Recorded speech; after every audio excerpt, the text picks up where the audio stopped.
بسم اللہ الرحمن الرحیم۔ آج آپ کے سامنے جو درس دیا جا رہا ہے وہ نجاستوں کے بارے میں ہے کہ نجاستوں کی کتنی اقسام ہیں، اور اسی طرح سے نجاستیں جن کا پاک کرنا اور جن کو دور کرنا واجب ہے۔ پہلی بات، نجاست کسے کہتے ہیں؟ نجاست وہ گندگی ہوتی ہے جو مسلمان کے اوپر، جس کو دور کرنا، جس کو پاک صاف کرنا اور جس کو دھونا، اور جہاں بھی لگی ہے نجاست اس کو دور کرنا ضروری ہے۔ جیسے اللہ تبارک و تعالیٰ نے فرمایا وَثِيَابَكَ فَطَهِّرْ، اے نبی صلی اللہ علیہ وسلم اپنے کپڑوں کو آپ پاک صاف کیجئے۔ اور اسی طرح اللہ تبارک و تعالیٰ نے فرمایا وَيَسْأَلُونَكَ عَنِ الْمَحِيضِ، یہ لوگ حیض کے بارے میں سوال کرتے ہیں، قُلْ هُوَ أَذًى، آپ کہہ دیجئے کہ وہ گندگی ہے۔ حالت حیض میں فَاعْتَزِلُوا النِّسَاءَ فِي الْمَحِيضِ، حالت حیض میں عورتوں سے آپ دور رہیے، وَلَا تَقْرَبُوهُنَّ حَتَّى يَطْهُرْنَ، اور ان کے قریب نہ جاؤ، جماع نہ کرو، ہم بستری نہ کرو یہاں تک کہ وہ پاک ہو جائیں۔ فَإِذَا تَطَهَّرْنَ فَأْتُوهُنَّ مِنْ حَيْثُ أَمَرَكُمُ اللَّهُ، جب وہ پاک ہو جائیں حیض سے تو پھر آپ ان کے پاس آؤ ہم بستری کرنے کے لیے، جیسے اللہ نے تم کو حکم دیا ہے۔ ان اللہ یحب التوابین ویحب المتطہرین، یقیناً اللہ محبت کرتا ہے توبہ کرنے والوں سے، اور اللہ تعالیٰ محبت فرماتا ہے ان لوگوں سے جو پاکی صفائی کا اہتمام کرتے ہیں۔ یعنی آدمی سے غلطی ہوتی ہے، غلطی جو بھی ہم سے نافرمانی ہوتی ہے اس میں توبہ کرنا چاہیے اور پاکی صفائی کا اہتمام کرنا چاہیے تاکہ اللہ تعالیٰ کی محبت حاصل ہو۔ اب آئیے آپ کو بتاتے ہیں نجاستوں میں کون سی نجاست آپ کو یعنی ضروری ہے جانکاری کرنا اور اس کی پاکی صفائی کا اہتمام کرنا۔ سب سے پہلے آدمی کا پیشاب اور اس کا پاخانہ۔ آدمی کا پیشاب اور پاخانہ اس کو دور کرنے کے لیے دھونا ضروری ہے اور اس کو دور کرنا جسم سے ضروری ہے۔ نمبر ایک، آدمی کا پیشاب پاخانہ، تو اس میں سے ہم پہلے یہ بات جانتے ہیں کہ چھوٹے بچوں کا پیشاب اور پاخانہ چاہے لڑکا ہو یا لڑکی ہو، رسول کریم صلی اللہ علیہ وسلم نے فرمایا بول الغلام ينضح وبول الجاریۃ یعنی یغسل، آپ صلی اللہ علیہ وسلم نے فرمایا کہ لڑکے کا پیشاب اس کو چھینٹے دینا کافی ہے اور لڑکی کا پیشاب اس کو دھونا ضروری ہے۔ یعنی پانی کے چھینٹے دینے سے لڑکے کا پیشاب صاف یعنی اس کو دھونے کی ضرورت نہیں ہے، اور اسی طرح سے لڑکی کا پیشاب دھونا ضروری ہے، چاہے وہ دونوں چھوٹے ہی ہوں، جیسا کہ دوسری ایک اور حدیث میں آتا ہے ما لم يطعما فاذا طعم غسلا جميعا، یعنی ان دونوں کے لیے جب تک آپ لڑکے کے پیشاب کو چھینٹے دینا چاہیے اور لڑکی کے پیشاب کو دھونا چاہیے جب تک کہ وہ کھانا نہ کھائیں، اور جب وہ کھانا کھانے لگے تو لڑکا ہو یا لڑکی دونوں کا پیشاب دھونا ضروری ہے، پاخانہ تو دھونا ہی ہے۔ تو یہ حدیث مسند احمد میں، ابو داؤد میں، ترمذی میں، نسائی میں اور بہت ساری کتابوں کے اندر سب کے اندر موجود ہے۔ اور اسی طرح سے جیسا کہ بخاری کے اندر بھی ہے، صحیح بخاری و مسلم میں، کہ النضح بول الغلام الصغیر الذی لم یاکل الطعام، امام بخاری اور امام مسلم نے بیان کیا کہ وہ لڑکا جو پیشاب کرتا ہے، چھوٹا ہے، ابھی کھانا نہیں کھاتا ہے، تو اس کے لیے خالی پانی کے چھینٹے دینا کافی ہے۔ جی، اسی طرح سے ایک اور حدیث ہے جس میں حضرت ام قیس بنت محسن، ان کی حدیث ہے کہ وہ لڑکے کو لے کر اللہ کے نبی صلی اللہ علیہ وسلم کے پاس آئیں اور لڑکے نے پیشاب کر دیا تو نبی علیہ الصلوۃ والسلام نے چھینٹے دیے، اس کو دھویا نہیں۔ تو اس طرح سے معلوم یہ ہوا کہ چھوٹے بچوں کا پیشاب، اگر لڑکا ہے دودھ پیتا ہے اور کوئی چیز کھاتا نہیں ہے تو اس کے پیشاب کو چھینٹے دینے سے کافی ہے، دھونے کی ضرورت نہیں۔ لڑکی البتہ اس کے پیشاب میں کثافت زیادہ ہوتی ہے، بدبو ہوتی ہے، تو لڑکے کے مقابلے میں اس کا پیشاب زیادہ کثافت والا ہوتا ہے، گندگی اس کے اندر ہوتی ہے، اس لیے نبی علیہ الصلوۃ والسلام نے اس کو دھونے کا حکم دیا ہے۔ نمبر دو، کہ چپل وغیرہ کو صاف کرنے کے لیے جیسا کہ حدیث میں آتا ہے کہ چپل کو دھونے کی ضرورت نہیں ہے، بلکہ اس کو زمین میں رگڑنے سے چپل صاف ہو جاتے ہیں، جیسا کہ رسول کریم صلی اللہ علیہ وسلم نے فرمایا اذا وطی احدکم بنعلیہ الاذی فإن التراب له طہور، جب تم میں سے کوئی آدمی اپنے چپل کو گندگی میں لگ جائے، اگر تمہارے چپل کو گندگی لگ جائے تو اس کو زمین میں رگڑنے سے وہ پاک ہو جاتا ہے، کیونکہ مٹی اس کو صاف کر دیتی ہے۔ اور یہ حدیث ابو داؤد میں موجود ہے، اور وہ حدیث بھی موجود ہے جس میں رسول کریم صلی اللہ علیہ وسلم نماز میں آپ نے جوتے اتار دیے تو لوگوں نے بھی جوتے اتار دیے، تو نبی علیہ السلام نے کہا آپ لوگوں نے کیوں جوتے اتارے؟ تو انہوں نے کہا کہ آپ کو دیکھا تو ہم نے بھی اتار دیا۔ کہا میرے جوتے میں گندگی لگی تھی، جبریل علیہ السلام نے کہا کہ آپ کے جوتے میں گندگی نکال دیجئے، تو میں نے بھی نکال دیا۔ تو آپ لوگ جب نماز کو آئیں تو جوتوں کو دیکھ لیں کہ کہیں گندگی لگی ہے تو اس کو زمین میں رگڑ کر صاف کر دینا۔ نمبر 3 یہ ہے کہ عورت کے کپڑے کو جو کچھ گندگی لگتی ہے چلتے ہوئے، برقع ہے اس کا یا لباس ہے، تو اس کو صاف کرنے کے لیے نبی علیہ السلام نے فرمایا ان المرأۃ اذا مشت فی الطریق، جب عورت راستے میں چلتی ہے اور وہاں گندگی اس کے کپڑے کو لگ جائے تو بعد والی زمین جہاں خشکی ہے، جہاں زمین پاک ہے، تو اس کے کپڑے کو صاف کر دیتی ہے۔ یعنی عورت کا لباس زمین میں لٹکتا ہے اور زمین میں گھسیٹتے ہوئے جاتا ہے، ایسا لباس ہوتا ہے عورت کا۔ لیکن آج کل جیسے عورتیں ٹخنوں سے اوپر پنڈلیاں ان کی نظر آتی ہیں، پنڈلیوں سے اوپر کا حصہ نظر آتا ہے، جو بالکل بے پردگی اور بے حیائی اسلام کا لباس نہیں ہے۔ اسلام کا لباس مردوں کے لیے ٹخنے سے اوپر ہونا چاہیے اور عورتوں کے لیے ٹخنے سے نیچے، اتنا کہ زمین گھسیٹتے ہوئے جائے۔ تو نبی علیہ السلام نے فرمایا یطہرہ ما بعدہ، اور جو گندگی اگر لگ جاتی ہے، کیچڑ لگ گیا، کوئی اور گندگی لگ گئی، تو بعد والی جو زمین ہے اچھی خشک، وہ زمین اس کپڑے کو پاک کر دیتی ہے۔ ابو داؤد اور ترمذی کے اندر موجود ہے۔ تو یہ تمام آپ کو بتا رہے تھے، آدمی کے پیشاب پاخانہ اگر کپڑے پہ لگ جائے، بچے کا پیشاب پاخانہ، اور اسی طرح کپڑے کو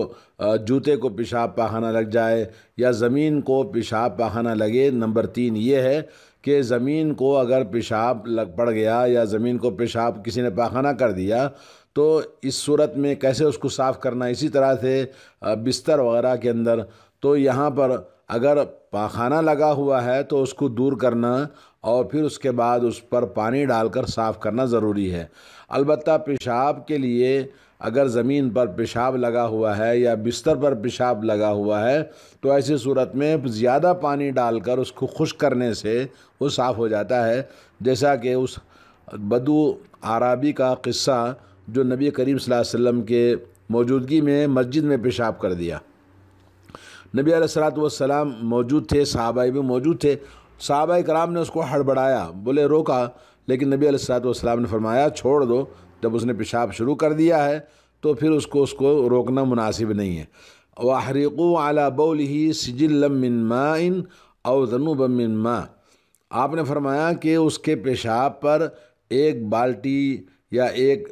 گھڑا پانی ڈال دو تو پھر وہ ختم ہو جائے گا۔ فَإِنَّمَا بُعِثْتُم مُيَسِّرِينَ وَلَمْ تُبْعَثُوا مُعَسِّرِينَ، آپ صلی اللہ علیہ وسلم نے فرمایا کہ دیکھو آپ لوگوں کے لیے آسانیاں پیدا کرنے والے بنائے گئے ہو، اور آپ لوگ تنگی کرنا، لوگوں کو تکلیف دینا، مشقت میں ڈالنے والے نہیں بنا کر بھیجے گئے۔ یعنی اللہ تعالیٰ نے جو دین ہمیں توفیق دی ہے، یہ دین لوگوں کے لیے آسانی پیدا کرنا ہے، جس میں لوگوں کے لیے سہولت ہو، اور لوگوں کو تنگ کرنا، لوگوں کو مجبور کرنا، لوگوں کو تکلیف پہنچانا، یہ ہمارا دین نہیں سکھاتا ہے۔ یہ حدیث صحیح بخاری صحیح مسلم کے اندر موجود ہے۔ تو اور اس میں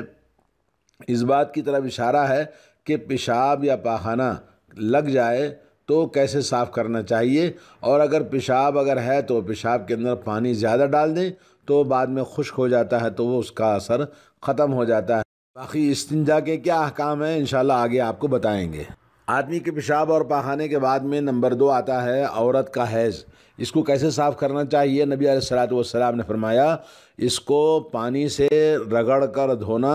اور اس کو صاف کرنے کے لیے کپڑا جہاں کپڑے پہ لگا ہے یا جسم پر لگا ہے تو پانی سے صاف کیا جا سکتا ہے۔ باقی جو کپڑے پہ لگا ہے تو نبی علیہ الصلوۃ والسلام نے کہا پانی ڈال کر اس کو رگڑیں، اور اس کو رگڑنے کے بعد میں پھر اس کو جھٹکیں، اور جھٹکنے کے بعد اس کو سکھائیں، تو پھر اس میں نماز آپ پڑھ سکتے ہیں۔ عورتوں کے لیے آپ نے فرمایا، صحیح بخاری اور صحیح مسلم کی حدیث ہے۔ تو عورت کے حیض کے کپڑے دھو کر استعمال کر سکتے ہیں، اس میں نماز پڑھ سکتے ہیں، اگرچہ کہ حیض کے خون کا اثر اور کلر باقی ہو، کیونکہ کپڑے پہ، کاٹن کے کپڑے پہ وہ کلر پکڑ لیتا ہے، تو ایسی صورت میں کوئی حرج نہیں ہے۔ جب اس کا گندگی اس کی دور ہو جائے اور اس کے اندر سے اور نجاست ختم ہو جائے تو اس کپڑے میں نماز بھی پڑھ سکتے ہیں، اگرچہ کہ اس کا اثر باقی ہو۔ نمبر 3، کتے کا جھوٹا۔ کتا کسی برتن میں منہ ڈال دے تو نبی علیہ الصلوۃ والسلام نے فرمایا طہور اناء احدکم اذا ولغ فیہ الکلب ان یغسلہ 7 مرات اولاہن بالتراب۔ ایک اور حدیث میں ہے فلیرقہ، کہ کتا جب تم میں سے کسی کے برتن میں منہ ڈالے تو اس کو 7 مرتبہ دھونا چاہیے، ان میں سے پہلی مرتبہ مٹی سے رگڑ کر دھونا۔ اور ایک روایت میں ہے کہ جس میں برتن میں منہ ڈالا ہے کتا، اس چیز کو آپ پھینک دیں، یعنی کیونکہ وہ نجس عین ہے، اور کتے نے اگر منہ ڈالا ہے تو وہ چیز پھینک دینا چاہیے، اس کو استعمال نہیں کرنا چاہیے۔ یہ صحیح مسلم کی حدیث ہے۔ باب حکم ولوغ الکلب، تو یہ اس میں جھوٹا، اب جھوٹے پانی جھوٹا ہے، کھانے پینے کی جھوٹے ہیں، تو یہ اس میں بڑی تفصیل ہے، انشاءاللہ پھر آپ کو بتائیں گے۔ جھوٹا کسے کہتے ہیں؟ جو پانی پی کر بچ جائے یا کھانا کھاتے ہوئے چلے جائیں، جیسے پرندے جو ہے وہ کھانا نوچ کے آدھا پھل کھا کے چھوڑ دیتے ہیں، یا یہ کہ حیوان آدھا کھانا چھوڑ کے جاتے ہیں، تو اس سلسلے میں درندے یا پرندے جو بھی ہیں، ان کے حیوانات، جتنے بھی حیوانات ہیں ان کی 2 قسمیں ہیں، ایک نجس ہے اور ایک طاہر ہے۔ اور جو پہلی جو نجس قسم ہے، پھر اس کے اندر 2 قسمیں ہیں۔ ایک یہ ہے کہ وہ جیسے کتا ہے، خنزیر ہے، تو یہ نجس عین ہے، تو اس کا جھوٹا اور اس سے جو کچھ بھی نکلتا ہے، ان کا کھایا ہوا، ان کا جھوٹا پانی سب کیا ہے؟ نجس ہے، اور اس کا استعمال کرنا جائز نہیں ہے۔ اور دوسری قسم جو کہ جیسے حیوان تو بعض حرام ہیں، لیکن ان کے جھوٹے کے بارے میں اختلاف ہے، جیسے گدھا ہے اور خچر ہے، یا اسی طرح سے جو بعض جانور جو حرام ہیں تو ان کا جھوٹے میں اختلاف ہے۔ اور اسی طرح سے پرندے ہیں، جیسے پرندوں میں شاہین ہے اور چیل ہے، اور اسی طرح سے مختلف قسم کے جانور ہیں، جیسے بھیڑیا ہے، شیر ہے اور چیتا ہے۔ اسی طرح سے یہ تمام، ان کے بارے میں اہل علم کا حکم یہ ہے کہ یہ جانور، کیونکہ اکثر ان سے بچنا مشکل ہے، یہ ہر جگہ جہاں آبادی انسانوں کی رہتی ہے وہاں رہتے ہیں، تو اس لیے ان کا جھوٹا پاک لوگوں نے کہا، علماء نے کہا ہے، کیونکہ ان سے احتیاط کرنا مشکل ہے۔ سعودی عرب کی علماء کمیٹی نے اس بات کو لجنہ دائمہ للبحوث العلمیہ والافتاء، اس کو پاک قرار دیا ہے۔ نمبر 2، حیوانات میں جیسے پاک ہیں، جیسے جن کا پسینہ اور جن کا جھوٹا پاک ہے، تو اس کی 3 قسمیں ہیں۔ پہلی قسم یہ ہے جیسے انسان کا جھوٹا ہے اور اس کا کھایا ہوا پانی وغیرہ پاک ہے، اور کیونکہ مومن ناپاک نہیں ہوتا۔ اور اسی طرح سے عورت اگر حیض میں ہے تو اس کا حیض ہاتھ میں نہیں ہوتا ہے تو عورت پاک ہے، اس کے ساتھ جسم سے جسم لگا کے شوہر رہ سکتا ہے، بیٹھ سکتا ہے، سو سکتا ہے۔ اور دوسری قسم وہ حیوانات جو ہم کھانا کھاتے ہیں، جن کا گوشت ہم کھاتے ہیں، وہ پاک ہیں، جیسے اس میں اس کے پاک ہونے میں، اس کے جھوٹے کے پاک ہونے میں کوئی اختلاف نہیں ہے، سوائے اس کے جو جلالہ، یعنی وہ جلالہ حیوان جو عام طور پر گندگی کھاتے ہیں، جیسے مرغی ہے گندگی کھاتی ہے، اور بعض گائے بھینس وغیرہ یہ بھی گندگی کھاتے ہیں، تو یہ بھی ان کے بارے میں اختلاف ہے، لیکن صحیح یہ ہے کہ جن کو ان کا جھوٹا بھی پاک کہا گیا ہے۔ اور حیوانات میں ایک بلی ہے، بلی کا جھوٹا بھی پاک ہے، جیسا کہ اللہ کے نبی صلی اللہ علیہ وسلم نے فرمایا کہ وہ طوافین یعنی لوگوں کے درمیان میں ہی گھومنے والی اور رہنے والی بلی ہوتی ہے، تو اس کا جھوٹا پاک ہے۔ رہے کیڑے مکوڑے حیوانات میں سے جن کا بعض جو ہے خون بہتا ہے اور بعض جو ہے خون نہیں بہتا، تو ایسے ان کا جھوٹا اس سلسلے میں کیا ہے، تو اس میں علماء کے دو اقوال ہیں۔ جو بعض وہ حیوانات جو اڑتے ہیں، پرندے جیسے پتنگے کہتے ہیں، مکھی ہے، مکھی کے بارے میں اس کا جھوٹا پاک ہے۔ اللہ کے نبی صلی اللہ علیہ وسلم نے فرمایا کہ وہ اگر کسی کے برتن میں کھانے پینے میں گر جائے تو اس کو ڈبو دینا چاہیے، کیونکہ وہ ایک ہی سائڈ سے اپنے پر کو ڈالتی ہے، دوسرے پر کو بچاتی ہے۔ تو نبی علیہ الصلوۃ والسلام نے کہا کہ ایک پر میں اس کی بیماری ہوتی ہے اور دوسرے پر میں شفا ہوتی ہے، اس کو ڈبو کے نکال دینے سے وہ پاک ہو جاتا ہے۔ اور بعض یہ جو کیڑے مکوڑے ہیں پاک پیدا ہوتے ہیں تو پاک کہلاتے ہیں، اور گندگی میں پیدا ہوتے ہیں تو وہ گندگی میں، کیونکہ بعض کیڑے گندگی میں پیدا ہوتے ہیں تو وہ گندے ہوتے ہیں، اور بعض کیڑے جو ہے وہ جیسے بعض پاک ہوتے ہیں، پاکیزہ چیز میں پیدا ہوتے ہیں تو ان کو پاک ہی کہلائیں گے۔ جیسے کیا کہتے ہیں، جھنگر ہے، یا یہ کہ وہ حمام میں پیدا ہونے والے جھنگر جو کہ بالکل گندگی میں پیدا ہوتے ہیں، گندگی کے جو کیڑے ہوتے ہیں، پیشاب پاخانے کے ذریعے، کوڑا کرکٹ کے ذریعے جو حیوانات جو کیڑے مکوڑے پیدا ہوتے ہیں، جھنگر جسے کہتے ہیں، اور یہ تمام چیزیں گندگی میں پیدا ہونے والے نجس ہیں، اور وہ زندہ بھی ہوں یا مردہ بھی ہوں، کسی بھی چیز کو چھوتے ہیں، کسی میں گرتے ہیں تو وہ سب نجس ہے، اس کو نکال کے پھینک دینا چاہیے۔ اور بھی نجاستوں کا بیان ہے، انشاءاللہ کل آپ کو بتائیں گے جی۔